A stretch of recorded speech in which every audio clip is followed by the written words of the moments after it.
Hey, I'm back. This is Chandler for Melda Production, and recently someone asked me if any of the Melda Production compressors could do upwards and downwards compression, and actually they can, but it's not so intuitive. So today I'll show you how you can do it quickly, and maybe I'll show you one or two other tricks you can do.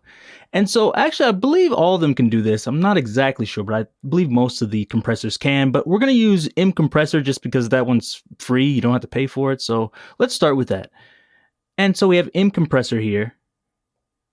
Have the settings. I'm going to turn on the safety limiter just in case, because we're going to be working with dynamics and things. I don't want it to clip on accident. And so we have this, and we could just, actually, before I do anything, let's just play through this drum loop so you can hear it.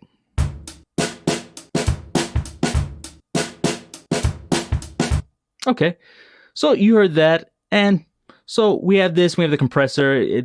These settings, it won't do anything. You won't be able to hear anything.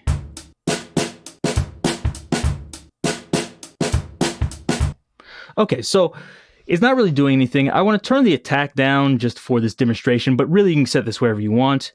And now, to actually do the upwards compression, we're going to use custom shape. And you're thinking, what does this do?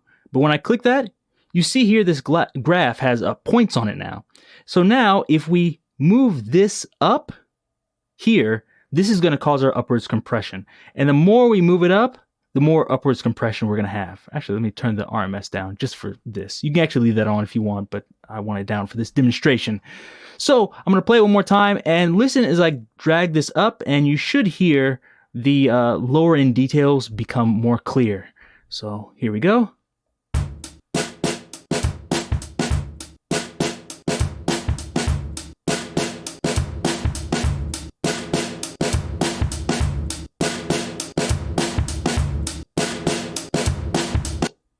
Okay, so you can hear those things like the ambience, like the reverb, and also probably the cymbal hits. They're getting louder, and that's what the upwards compression does. Now, over here, this would be like normal downwards compression. So if we have it completely straight like this in a straight line, this would be no compression.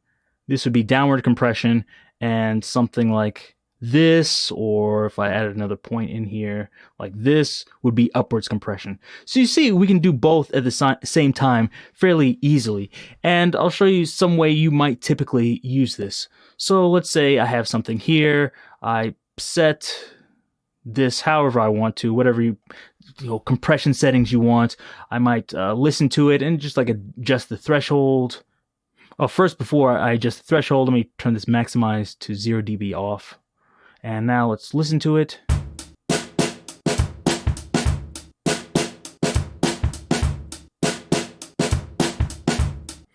So I'm just doing a little bit of compression there, but I think, I want like more of the ambience to come out, but I don't want it to get too much louder or anything. All I have to do is just click custom shape here and then start dragging this up until it sounds right to me.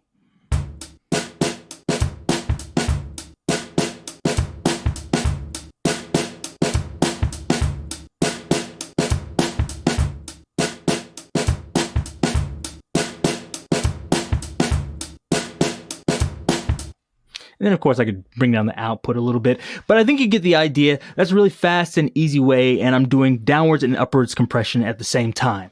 Now, there's another thing you can do here, another little trick if you're thinking like, hey, what about like a gate? All you have to do is add something here and bring this down. And so I'll let you hear this. Let me play it one more time for you.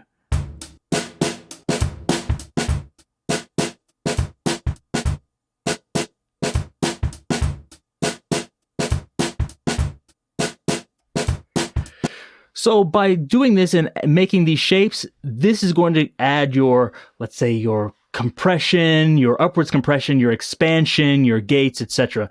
And there's lots of different shapes. It's not just these. If you right click here, you'll see there's different shapes. So if I wanted to do some like really crazy upwards and downwards compression, like I click this double shape here, just bring this up. You see now I'm doing upwards and downwards compression. Let me bring this down a little bit.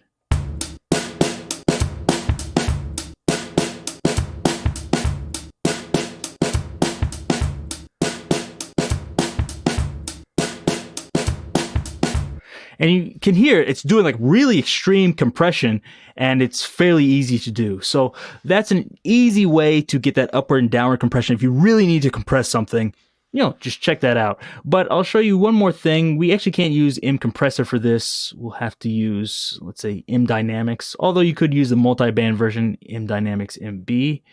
But let's just open this up. Let's click edit here. Make sure we turn on that limiter again. I don't want this to be too loud. Now, everything we did, we can do the same thing in here. You're wondering, like, hey, where's the custom shape button? But it's actually here. See this little icon? So in some of the other plugins, it'll look like this. But this turns on the custom shape. Now, what we did before, it was good, but let's say if we wanted to do that and automate it. We'll go into here in one of these multi-parameters, and let's just click Learn. Just click this node here and pull it up and down like that.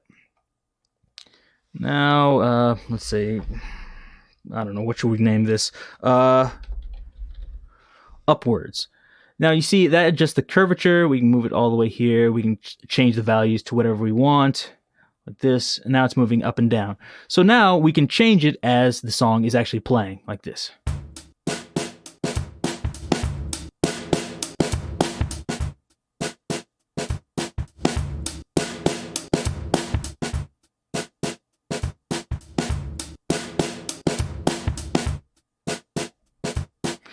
And of course, we could add that, an automation and, change it bar by bar, whatever you want. But there's lots of things to play with that. You can't do that in the free version, the M compressor, but in M Dynamics, you can do that. And of course, in M Dynamics MB, you can do that too. And I believe a few other ones, you can also do that and automate that if you like.